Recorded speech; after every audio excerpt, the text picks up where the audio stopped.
नमस्कार। आज का विषय है विस्मय आदि बोधक अव्यय। इंग्लिश में इनको इंट्रोडक्शन कहते हैं। पहले हम विस्मय आदि बोधक जो शब्द है इसको समझते हैं। इसमें तीन शब्द है, विस्मय, उसके साथ आदि की जो संधि हुई है, उसके बाद इसमें समास रीति से बोधक शब्द जो है जो जुड़ा हुआ है। विस्मय का अर्थ है आश्चर्य, हैरानगी। उसके साथ जो आदि है इसका अर्थ है कि इसी तरह से जो और जो भाव होते हैं मन के, जैसे हर्ष, शोक इत्यादि। बोध का अर्थ है बोध कराने वाला। ऐसे अव्यय शब्द जो विस्मय, उसके साथ दूसरे जो भाव है हर्ष, शोक, तिरस्कार, भय आदि, उनका जो बोध कराते हैं। तो ऐसे शब्द जो वाक्यों में विस्मय अर्थात आश्चर्य, हर्ष, शोक, भय, घृणा आदि भावों को प्रकट करते हैं, वे विस्मय आदि बोधक अव्यय कहलाते हैं। अर्थात आश्चर्य, हर्ष, शोक आदि मनोभावों का बोध कराने वाले अविकारी शब्द विस्मय आदि बोधक अव्यय कहलाते हैं। तो कुछ उदाहरण देखें, जैसे वाह वाह, मानव प्रथम आया है। यहां जो वाह वाह शब्द है, इसके उच्चारण से हमें लगता है कि यहाँ कोई हर्ष की बात है, लेकिन खुशी का भाव इससे प्रकट हो रहा है। इसलिए यहाँ जो वाह वाह है ये हर्षबोधक अव्यय है। तो यहाँ जहां भी ये विस्मय आदि बोधक होते हैं, इनके चिन्ह जो होते हैं, इस तरह से खड़ी पाई के साथ नीचे एक बिंदु लगा होता है। ये जहां भी इनका वाक्य में प्रयोग होता है तो जो इसी तरह से इनके साथ ये चिन्ह लगाया जाता है। विस्मय आदि बोधक चिन्ह जो होता है। बाप रे इतना बड़ा सांप, बाप रे इतना बड़ा सांप। इस बाप रे शब्द से हमें लगता है कि इस वाक्य में कहीं भय का बोध हो रहा है और डर का भाव इससे व्यक्त हो रहा है। यहां बाप रे ये भय बोधक है। छी छी इतना घटिया काम, छी छी, ये यहां पे एक घृणा का भाव इससे व्यक्त हो रहा है। ये यानी कि इसको कह सकते हैं हम, ये तिरस्कार बोधक विस्मय आदि बोधक अव्यय है। हे प्रभु ये क्या हो गया, हे प्रभु ये क्या हो गया। ये भाव जो है यहां में लगता है कि दुख का, शोक का भाव प्रकट हो रहा है। या जहां पे जो है शोक बोधक जो है विस्मय आदि बोधक का प्रयोग हुआ है। या हे प्रभु, छी छी, बाप रे, वाह वाह, ये जो है ये विस्मय आदि बोधक अव्यय है।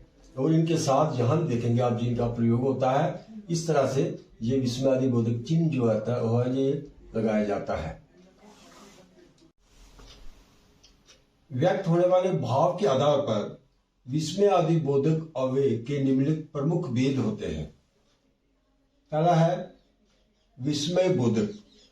यहां आदि इसलिए कि सिर्फ केवल यहां विस्मय यानी आश्चर्य की यहां इसका अर्थ लिया गया है, उसी भाव का है ए, ओहो, वाह, क्या। जैसे वाह क्या कमाल कर दिया। हर्षबोधक, ये खुशी प्रकट करने वाले जो भाव होते हैं मन के, तब हम ऐसे बोलते हैं आहा, शाबाश, धन्य, वाह वाह। तो इसका उदाहरण जैसे आहा, प्रभु राम जी का मंदिर कितना सुंदर बना है। शोक बोधक, दुख के जो भाव होते हैं, तब हम ऐसे आह, हा, हाय, अरे रे, उफ। जैसे उदाहरण हम कह सकते हैं हे राम, विलंब के लिए क्षमा करना। तिरस्कार बोधक, जिसमें घृणा का भाव रहता है। ऐसे जो मनोभाव होते हैं, तब हम इस तरह से छी, हट, दिक, दत्त, दुर, चुप आदि। जैसे छी छी, मुझे अपना मुख मत दिखाना। स्वीकार बोधक, हाँ हाँ, ठीक, अच्छा, जी। तो इसका जैसे हम कह देते हैं, हाँ हाँ हम कल अवश्य आएंगे।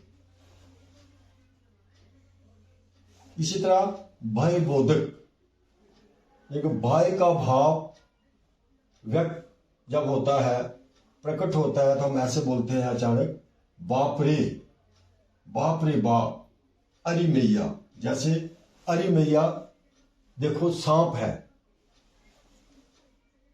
आशीर्वाद बोधक, जब आशीर्वाद देने के भाव जो होते हैं, जो वो विस्मय आदि बोधक अव्यय है, तब ऐसे हम उच्चारण करते हैं, दीर्घायु हो, जीते रहो, चिरंजीवी हो।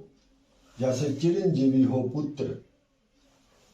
और इसी तरह से संबोधन बोधक, जब हम किसी को संबोधित करते हैं, पुकारते हैं, तब इस तरह के जो विस्मय आदि बोधक अव्यय होते हैं, रे, री, अरे, अरी, अजी, ओ, इस तरह का जो विस्मय आदि बोधक अव्यय इनका उच्चारण किया जाता है। जैसे उदाहरण, अरे सुनते हो। तो आज की वीडियो में इतना ही। धन्यवाद।